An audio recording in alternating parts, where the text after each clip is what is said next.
So I'm here with the incredible Joe Dowd, and today we're going to be talking about some of the bass lines that made Joe. What do you want to kick off with, Joe? Let's start with Sly and the Family Stone, If You Want Me to Stay.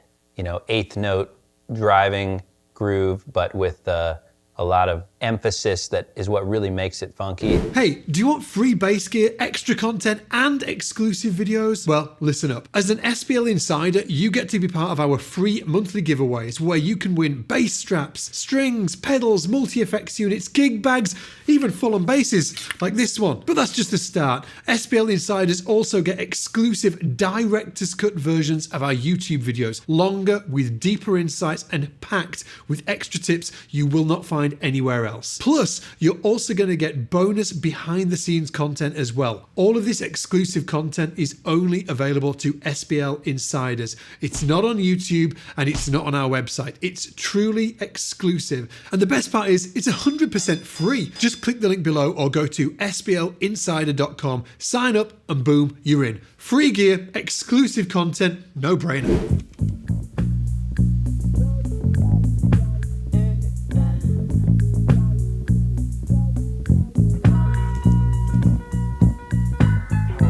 First heard this? Probably 13.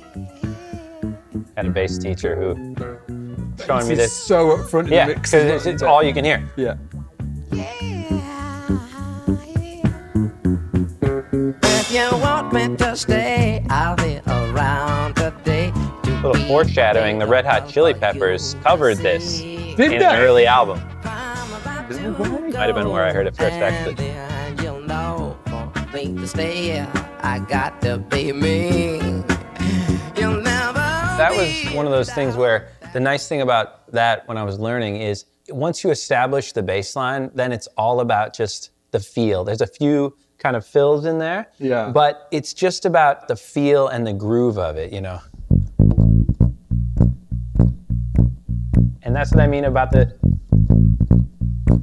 emphasis is sort of like bump, bump, bump, bump, bump. You're emphasizing kind of that like 4 on the floor, but you're also keeping the 8th note groove really steady. And I feel like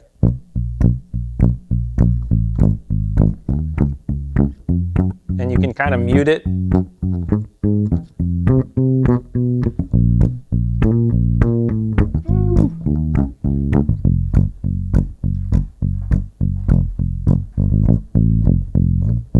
So it's like loud, soft, loud, soft, loud, soft. Exactly, yeah. And then getting, you know, the octave.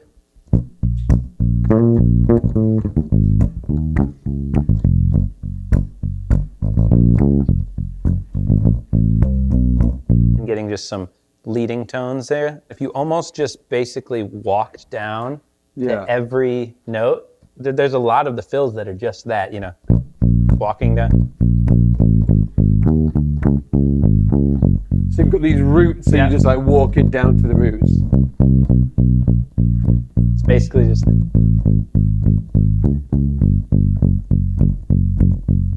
And the basic thing of it is, it's just the bass, is mixed way out front. So I think I think honestly that's why it was such a huge influence for me. Because when you're young, you know, you might hear the track and you actually have to do quite a bit of ear training to even be able to pick out the bass and what it's doing. Yeah. So it helps if it's mixed way out front. Yeah. Or if the bass player themselves is way out front, maybe in the case of like Flea. And interestingly, Flea was looking to a lot of old funk music, Parliament Funkadelic, Sly and the Family Stone. Yeah, because you said that they covered this. Well, right? I just remembered this when we were talking earlier because this particular song was huge for me. Well, I was also such a huge Chili Peppers fan. I began to look back at their early albums when you and I were talking right before this, and I remembered they covered Higher Ground, Stevie Wonder, slapping it. And they covered If You Want Me to Stay on an early album. I can't remember which one it was, Freaky Styley, Mother's Milk. See if you can find it. You know what I had? I had What Hits, their greatest hits record, the Chili Peppers. And that had this on it, Freaky Styley. I think still Hillel Slovak maybe on guitar. Yeah, it will be, yeah.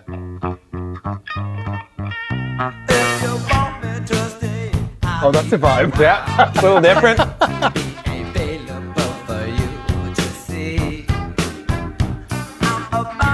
Bass is pretty out front. Yeah. Then you know, for me to stay here, I got to be me. You'll never be in doubt. That's what it's all about. You can't take me. Probably Flea on trumpet, or maybe his buddy Tree. It would have been one of the two. I would say like the song itself doesn't have a lot of variation, but it's all about the feel, you know? Yeah. So that would have been, you know, I guess they did it in A. That's probably where I learned it. Yeah. And I do the little muting with my left hand. So are you using the left hand fingers to mute there? Yeah.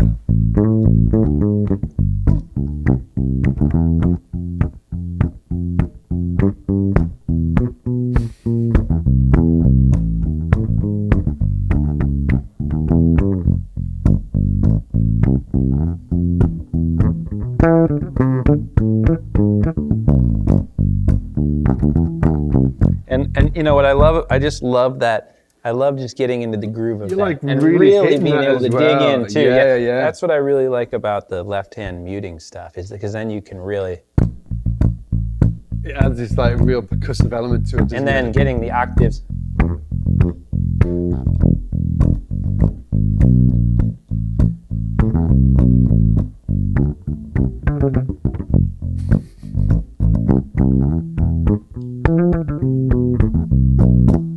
You do this cool thing as well. You go.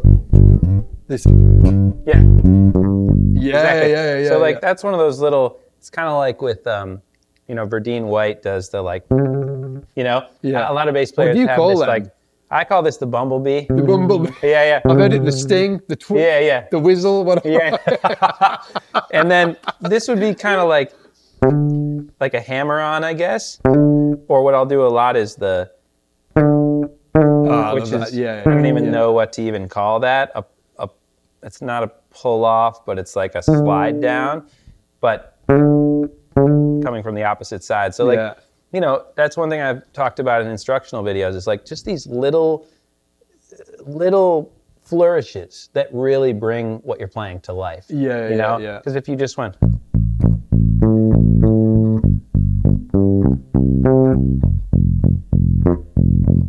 it's not as grooving as. It's like wooden and square, isn't it? Whereas it's if like square. Exactly. Yeah. But if you play the same kind of thing.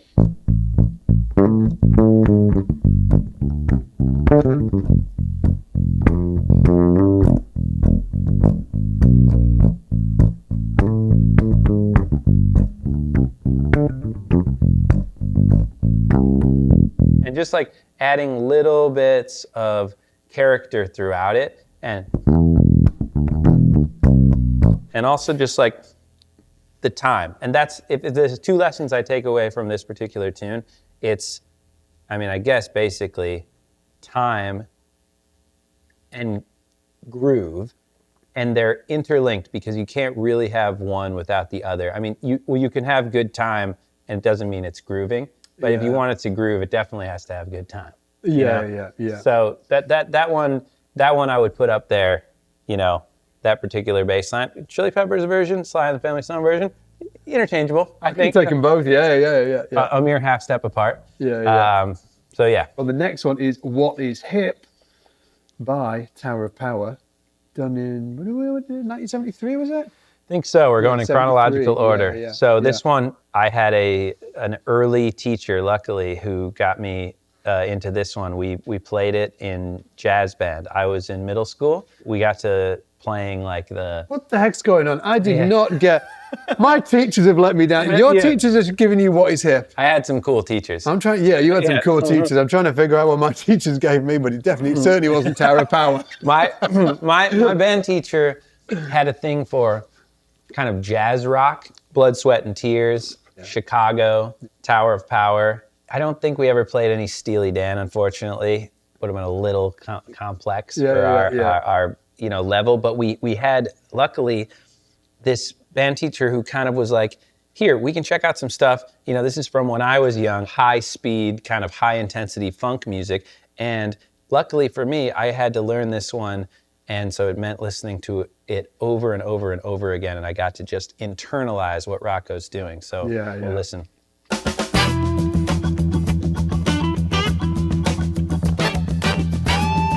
hitting all the hits. It's so nice, isn't it?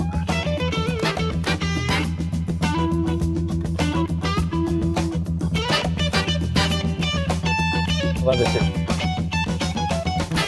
So you wanna Huh. whip out your trick bag and ease on into hip bag, but you ain't just exactly sure what's hip.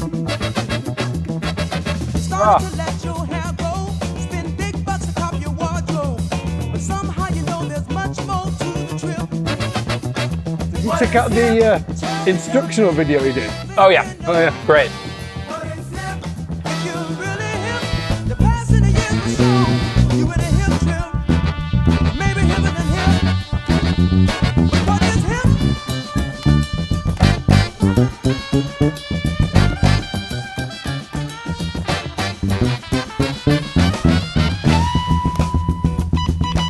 This guitar solo is great. So Ridiculous. It's incredible, and I really, you know, the Vulfpeck track, It Gets Funkier, is very much, you know, an homage to this, and it's kind of like, you know, getting those 16th notes. They have to be machine gun tight. You know. It's the evenness. Yeah, exactly. It's the opposite of what we were just listening to. Do you Yep. know the sort of like loud, soft, loud, Yep. soft, loud, soft with Yep. Sly, right? It's Exactly. it's the opposite. It's like Yeah. a da da da da da da da da da Yeah, da da. exactly. Not just in not just in like velocity, but Yes. also in like placement. Yes, It's exactly. not like swung at all. It's Yes. just like a machine. Exactly, and that's really like, you know, I took that and I kind of did my own like muting technique, that left hand thing.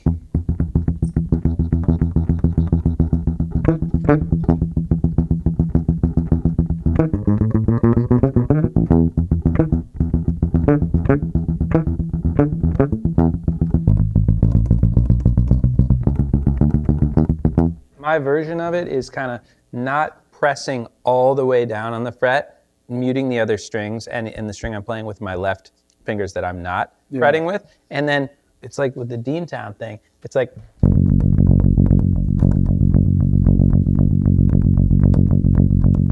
it just takes Same deal, isn't it? It just takes like hours of putting in the 16th note or the 8th note kind of reps, you know, and just like starting with a slow tempo. Did you do that when you were a kid? Did you just like Slowed it you know, down.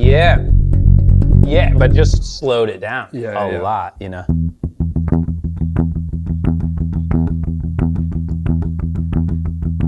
And just being able to do that.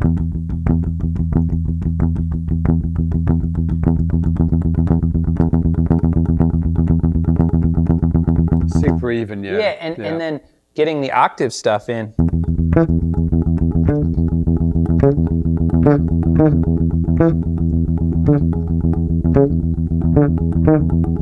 And kind of being able to throw in those octaves. If you can get it to the point where you can kind of put it on any 16th note and just kind of pop it in there. That's really the thing. But this is about the drums and the bass linking in. Yeah. Playing along with records is like such a great way to study music, because if you challenge yourself to play along with this, like realize how hard it is to be able to do that for an entire take, let alone live at a high tempo. Yeah.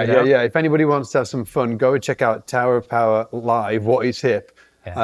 Just the live version, and it's like another like 20 BPM on top of this. It's crazy. It's like So that really like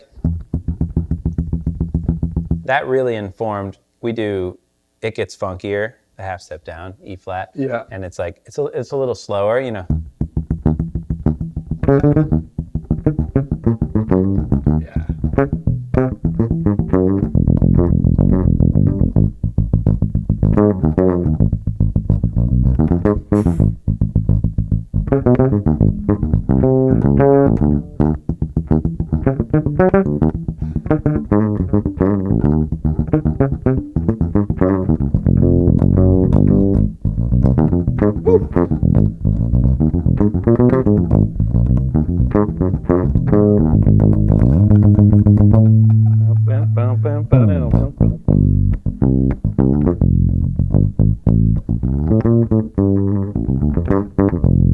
So that really was fully informed by the Prestia Tower of Power stuff. Yeah. You know? With David Garibaldi on Oh drums, my God. who's just like The great bass player dream is to play with great drummers, and it's like if I could go back in time and just somehow get to stand in the shoes of Rocco Prestia and just feel what that must be like. It's next level. It's unbelievable. Next level.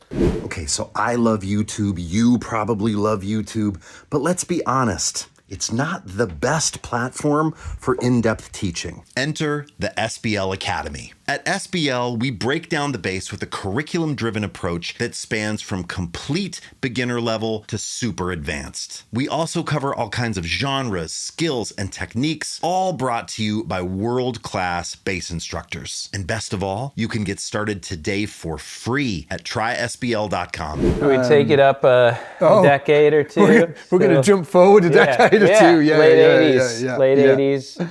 Red Hot Chili Peppers from their great Blood Sugar Sex Magic album, If You Have to Ask. And you really could choose any track on that record, I think, equally kind of. I mean, it's one of those records. We kind of did. I kind of just pressed it. I was like, oh, this one's cool. I pressed it and Joe was like, yeah, that one.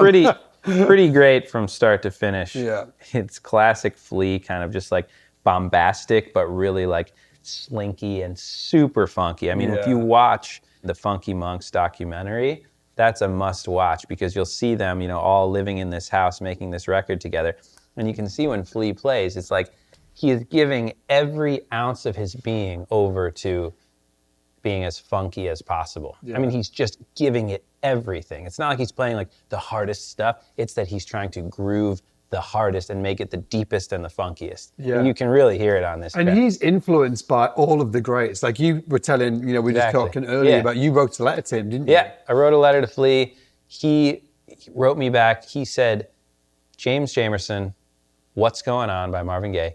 This is sort of the tome that you need to just learn verbatim, and from there everything will follow. And for me, I learned so much funk music through Flea because he himself is a student of so much of it. Student of James Jamerson and Bootsy Collins, and Louis Johnson, and so many of these, greats that came a decade or two before him. Yeah. And so I kind of learned it sometimes just via him, which is another great thing about finding a bass player that really speaks to you and learning their parts, because in turn you're absorbing like elements of their influence as well. Yeah. Absolutely.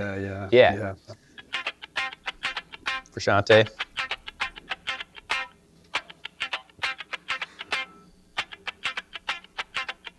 A wannabe gangster thinking he's a wise guy, robbing at the bank, he's a sock him in the eye guy.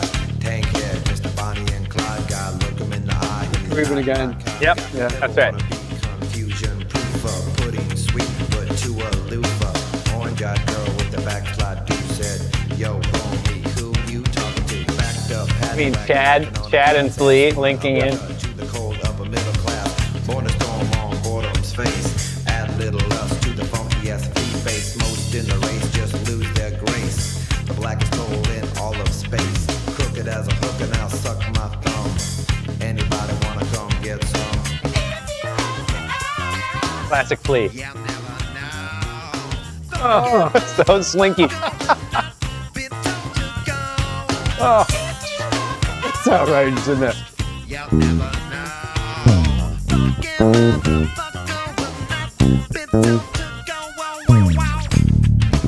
Oh yeah, I do it, yeah. I mean, it's so dope. So I hadn't realized that he was tuned down for this one, and I'm in the habit of just tuning down my low E to a D, although it messes with your mind. But if you can remember, I just remember my low string is tuned down, and I just move everything up a whole step on just that string. Easier still would be tuning all the strings down. Yeah. But he's like.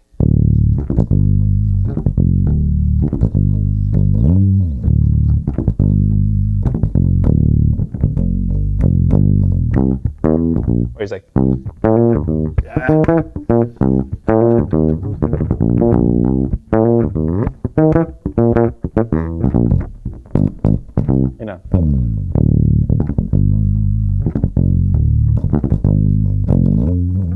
on the chorus is to me definitive Flea. Yeah. Like, let's the chorus again. Is it? Yeah. All that stuff.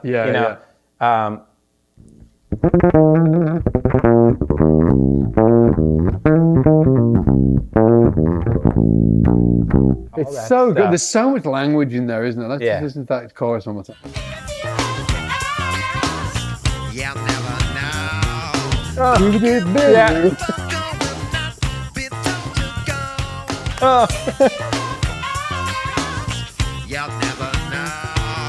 Fucking motherfucker will not be told to go. Wow, wow, wow. Yeah. So I mean, it's this combo of like him locking in with Chad on the kick drum, stepping out, but perfectly interlinking, because that's the cool thing about the Chili Peppers. Frusciante and Flea have this cool interplay where one of them is doing rhythmic stuff and then one of them is playing out. And then Chad Smith is locking in on the kick drum and the fills perfectly with Flea. And that's what really like hit me about this as a trio. You know, obviously, you know, Kiedis is singing. It's just 3 instruments, bass, guitar, and drums. And it's so And funky. Frusciante as well, he's just like Incredible. perfect guitar player for this trio as well. Yeah, so like, you know, again, coming back to like key influences and key bass lines, and we could have chosen from so many. I mean, you know, I was growing up listening to Californication, then got into the stuff that I had missed from Mother's Milk and Blood Sugar Sex Magic, and then going forward with By the Way and so much beautiful stuff there. It's ultimately like, it's about, you know, the influences that went into those albums, and so much of these influences were 60s and 70s kind of funk music. And I think Flea, just another thing he said was like, you have to play every note like it's your last. I mean, he gives, I can just see it and hear it in Flea.